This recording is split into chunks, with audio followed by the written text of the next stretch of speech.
Ao longo do mês de abril, nós vamos estar a viajar pelo livro de Neemias e a descobrir uma história de reconstrução. Não só de muralhas, mas de fé, de esperança, de visão. Será que tu precisas de uma reconstrução assim na tua vida? Talvez Deus esteja a chamar-te, como fez com Neemias, para que tu possas arregaçar as mangas e meter mãos à obra. Vem descobrir mais connosco a cada semana. Vem fazer parte desta viagem.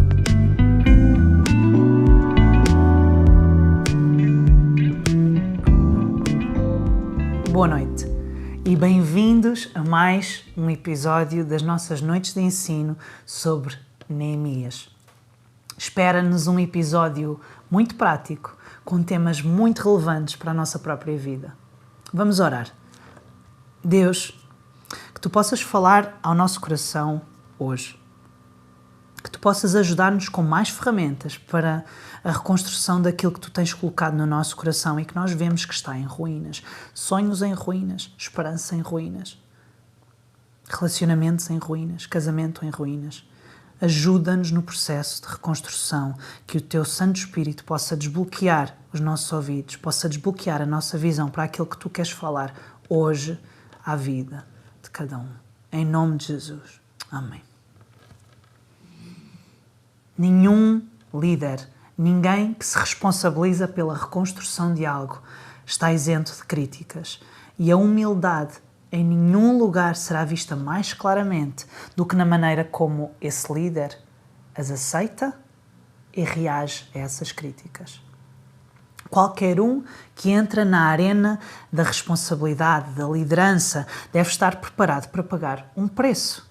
A verdadeira responsabilidade cobra um preço alto a cada pessoa. E quanto mais eficaz a liderança, maior o preço.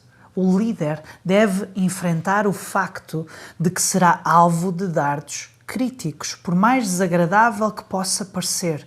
Tu realmente não lideras até te familiarizares com as farpas do crítico. Bons líderes devem ter pele grossa. Deixámos Neemias nesse mesmo lugar no final do último episódio, no de ser vítima de críticas e de escárnio por parte dos seus inimigos. Foi intencional. Sabendo que os seus críticos ainda não haviam terminado, optei por tratá-los detalhadamente neste episódio, em vez de tentar uma breve e apressada análise anterior.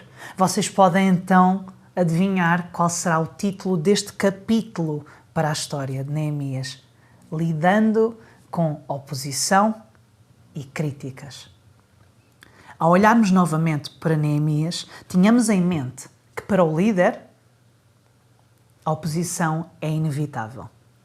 Neemias tinha uma tarefa, que era construir um muro ao redor da cidade de Jerusalém. Não soa muito espiritual, mas era a vontade de Deus para a vida dele. No processo dessa tarefa, Neemias foi guiado por Deus para nomear trabalhadores para as várias partes do projeto. Alguns deveriam construir certos portões, alguns uma secção da parede, alguns deveriam construir a sul, outros a norte da cidade. Mas todos tinham um trabalho a fazer. A delegação de trabalho é descrita em detalhe no capítulo 3 do livro de Neemias.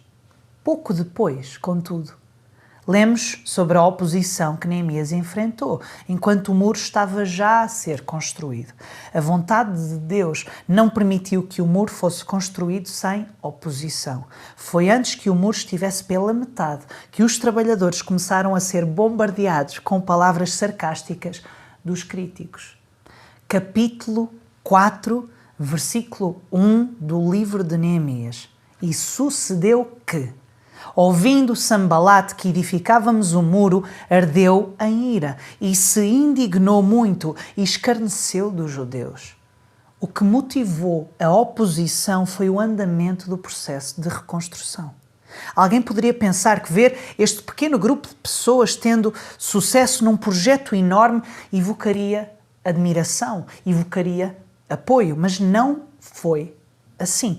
O coração do crítico habitualmente resiste à mudança. Para ele, a mudança é uma ameaça. Em qualquer organização, Os que mais criticam a mudança normalmente são os mais inflexíveis. Eles resistem à mudança e tornam-se especialmente desconfiados de mudanças que levam ao progresso e ao crescimento. E foi a mudança, o crescimento, que incitou a raiva de Sambalate. Observemos também os outros envolvidos na oposição, versículo 2. E falou na presença dos seus irmãos e do exército de Samaria. Mais à frente, e estava com ele Tobias, o amonita.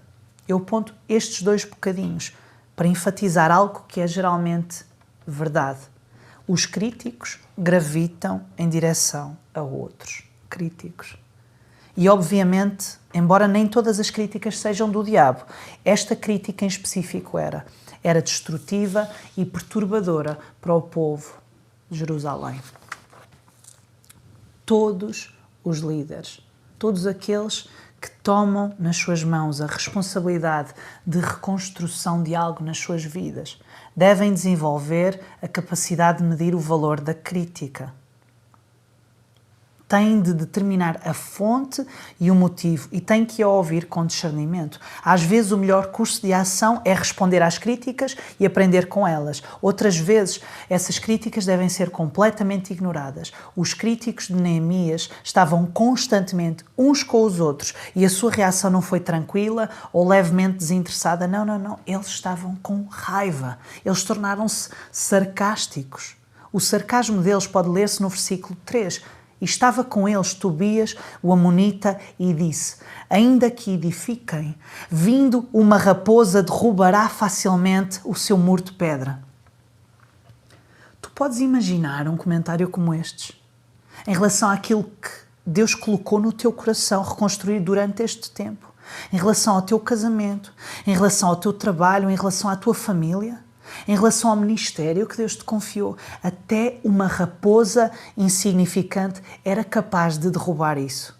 Mas Tobias fez um erro crucial. Ele afirmou que uma mera raposa derrubaria o seu muro de pedra. Mas este não era o seu muro de pedra. Deus projetou o muro. Deus projetou o teu casamento, a tua família, o teu ministério. E neste caso, ele usou Neemias como o supervisor, mas o arquiteto era Deus. Assim como Jesus disse em Mateus 16:18, eu edificarei a minha igreja e as portas do inferno não prevalecerão sobre ela, assim o muro seria construído, porque Deus desejava que assim o fosse.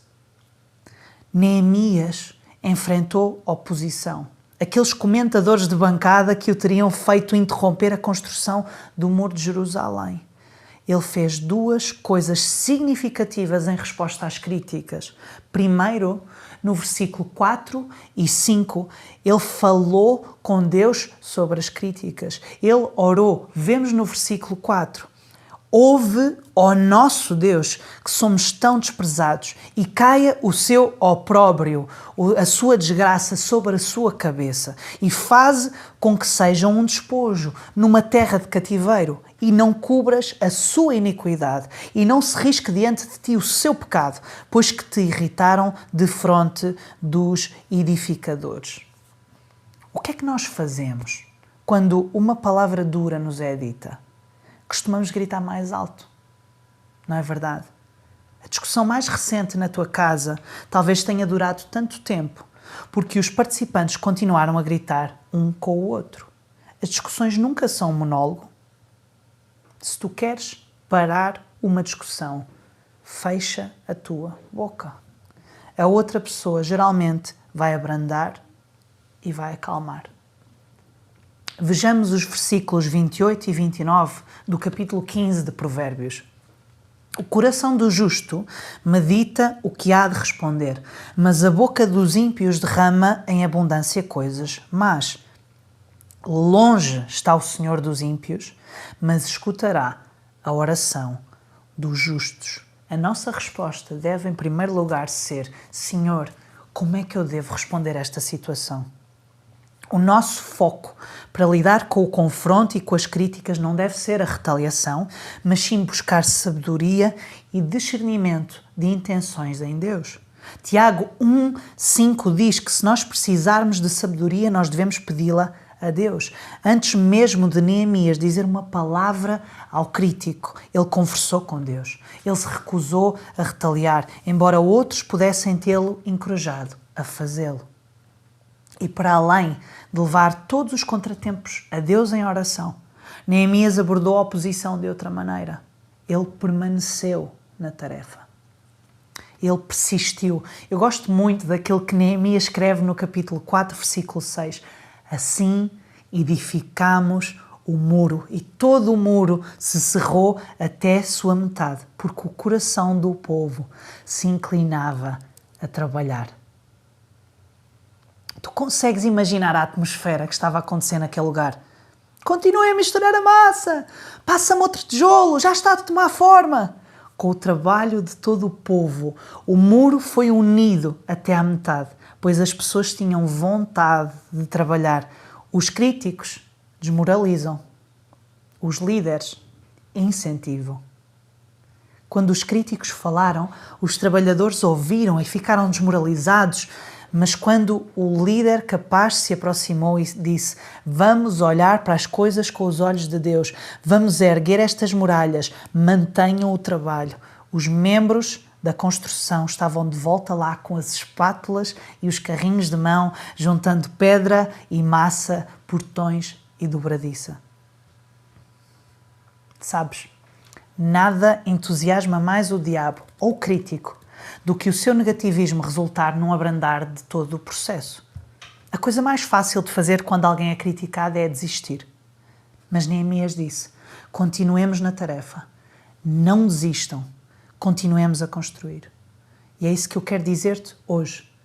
Continua na tarefa, não desistas, continua a construir. Nós podemos imaginar o som dos trabalhadores dia e noite, a barrar o cimento, a colocar as pedras no lugar. Essa atividade produtiva deveria ter agredido os corações de Sambalate, Tobias e Gesem, mas não foi o caso.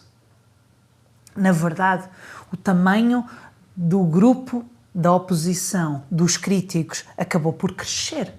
Versículos 7 e 8 dizem-nos que Sambalate e Tobias se juntaram aos amonitas e aos açuditas e até adicionaram alguns árabes. Eles intensificaram ainda mais a oposição. Versículo 7. E sucedeu que, ouvindo Sambalate e Tobias e os arábios e os amonitas e os asdoditas, que tanto ia crescendo a reparação dos muros de Jerusalém, que já as roturas se começavam a tapar, iraram-se sobremodo. E ligaram-se entre si todos para virem atacar Jerusalém e para os desviarem do seu intento. Há momentos na nossa vida em que a crítica não morre, mas sim que se intensifica.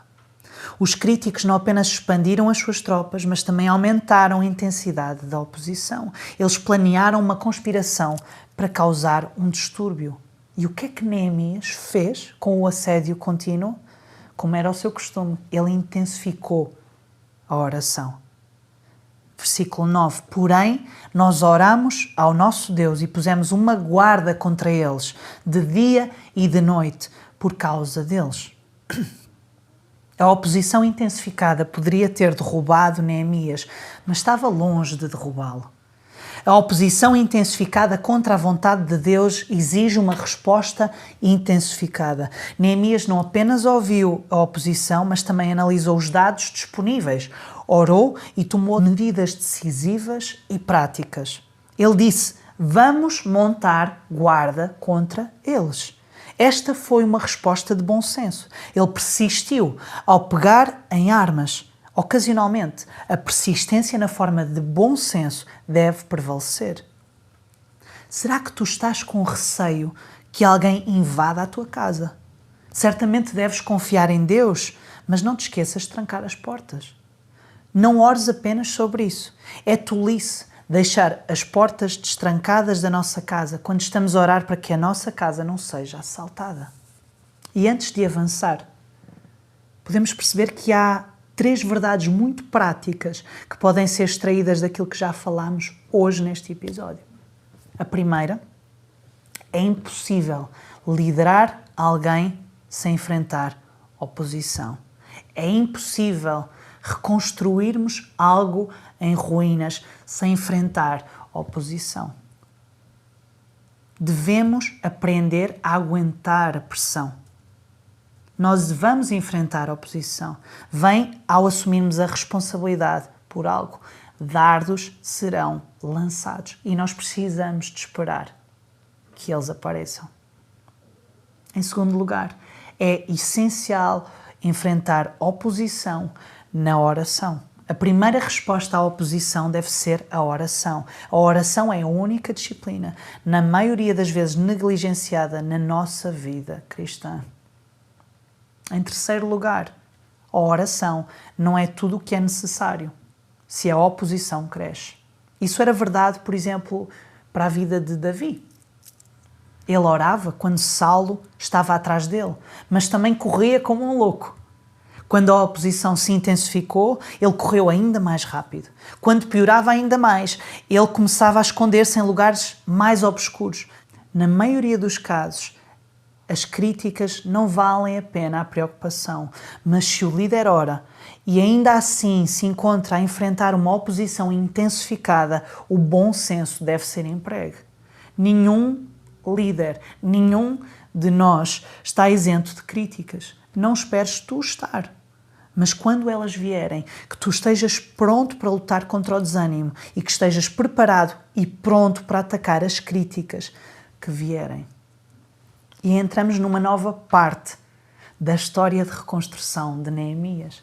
Se eu pudesse dar um nome a esta parte, seria de a causa e a cura para o desânimo. Talvez quando estava na Babilónia, Neemias não tinha a ideia de como a sua vida iria ser complicada.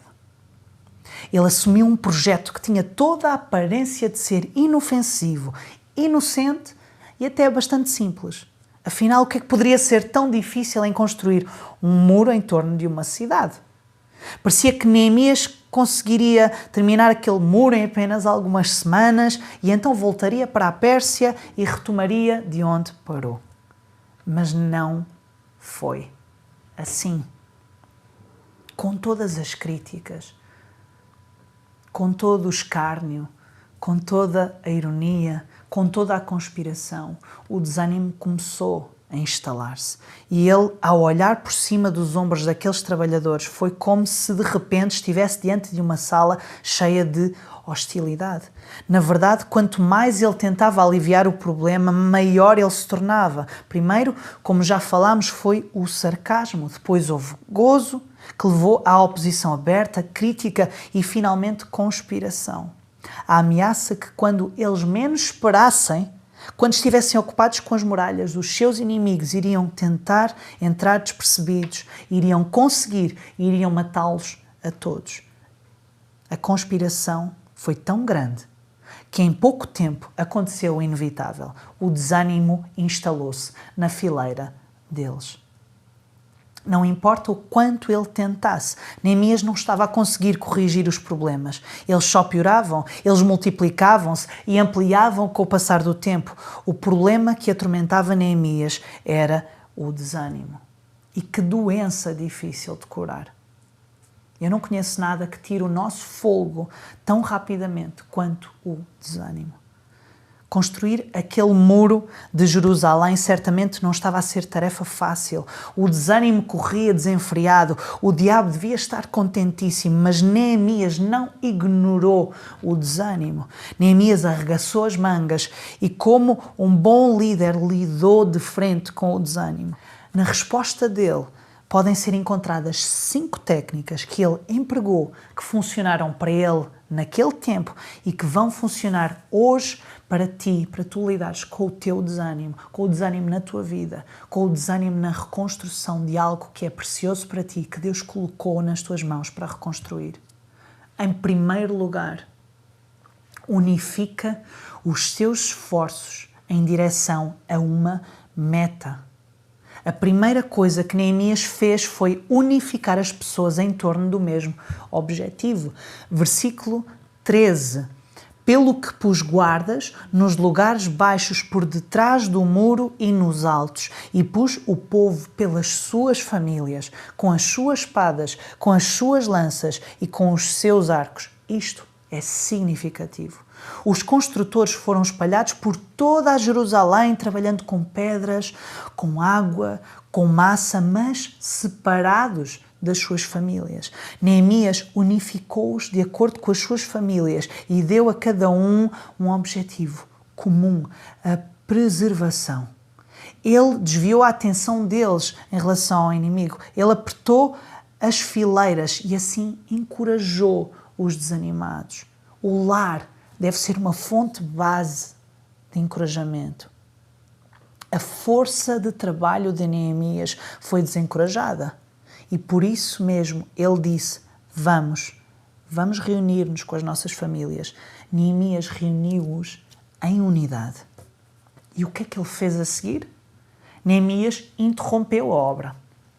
Às vezes, a melhor coisa a fazer quando estamos desanimados é tirar uma folga.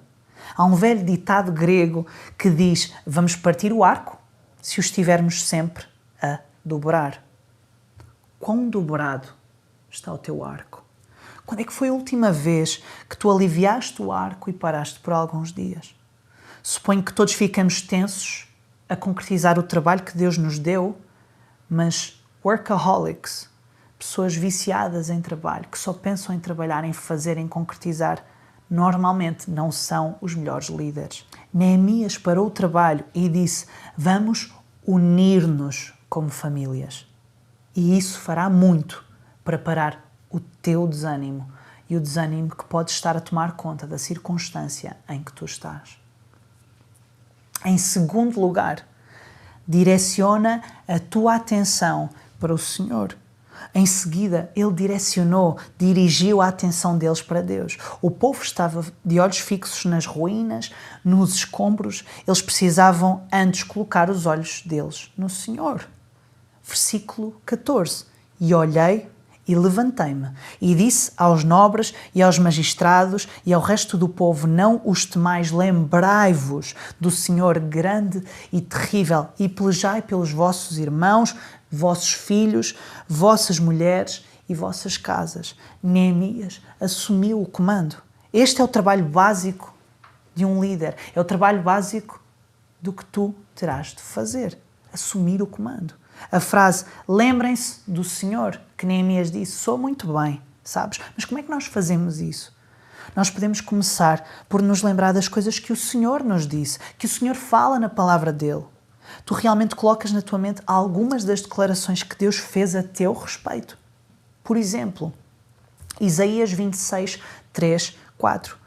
Tu, Deus, conservarás em paz aquele cuja mente está firme em ti, porque ele confia em ti. Confiai no Senhor perpetuamente, pois o Senhor Deus é uma rocha eterna. Outra passagem, Filipenses 4, 6 e 7. Não estejais inquietos por coisa alguma. Antes, as vossas petições sejam em tudo conhecidas diante de Deus, pela oração e súplicas com a ação de graças. E a paz de Deus, que excede todo o entendimento, guardará os vossos corações e os vossos sentimentos em Cristo Jesus. Quando o diabo te ataca, quando o desânimo tenta tomar conta da tua vida, tu estás pronto com palavra viva para dar resposta? A espada do Espírito, a palavra de Deus? O cristão deve saber o que Deus disse a respeito dele. Quando é que foi a última vez que tu refletiste sobre a grandeza de Deus? Talvez tenha sido quando tu estavas deitado, de costas, a olhar para as estrelas, a olhar para a natureza. Tu já alguma vez entraste no teu carro e conduziste para um local isolado, apenas para encontrar algum tempo de silêncio a sós com Deus? Isso muitas vezes ajuda-nos a dissipar o nosso nevoeiro e permite que a mente se renove e renove o seu domínio sobre o caráter de Deus. Neemias disse ao seu povo: vocês estão de olhos postos nas ruínas, nos escombros, no vosso próprio projeto individual. Coloquem os olhos no Senhor. As pessoas desanimadas estão normalmente a pensar numa coisa apenas, nelas próprias, nos seus problemas, na sua visão em relação ao problema.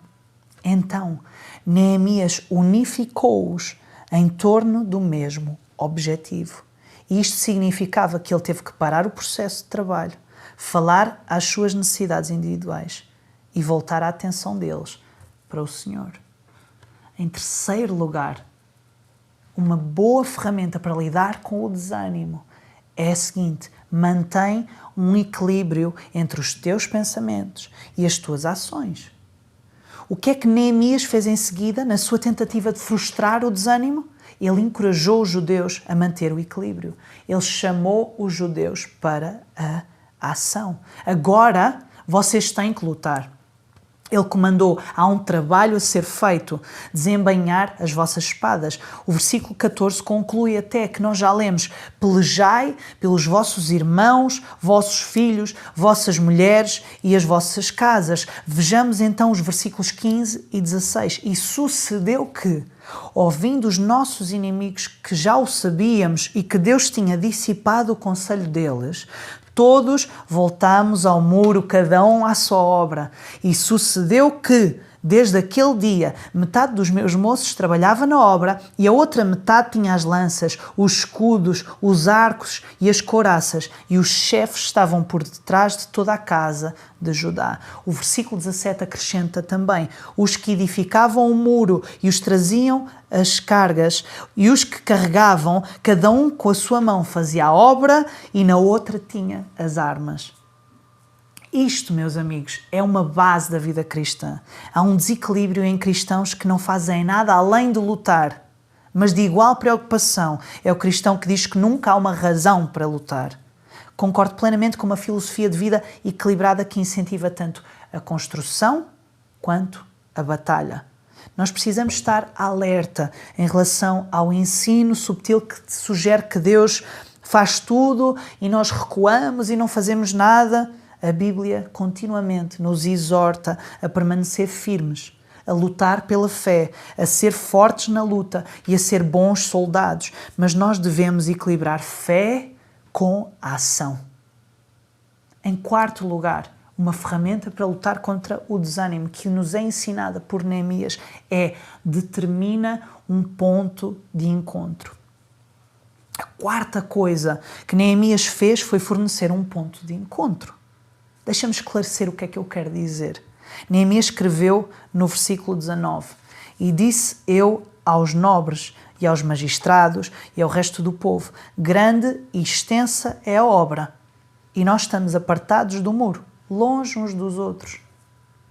E agora no versículo 20, lemos sobre o ponto de união.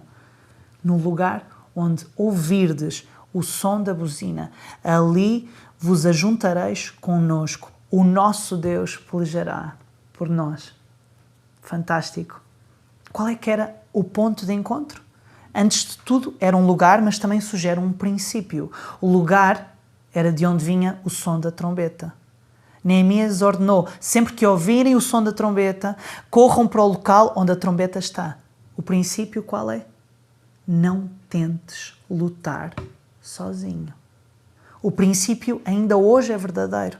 Nós precisamos de um ponto de encontro. Precisamos de um amigo próximo, alguém a quem possamos nos apegar sempre que o ataque vier. Não tentes lutar sozinho.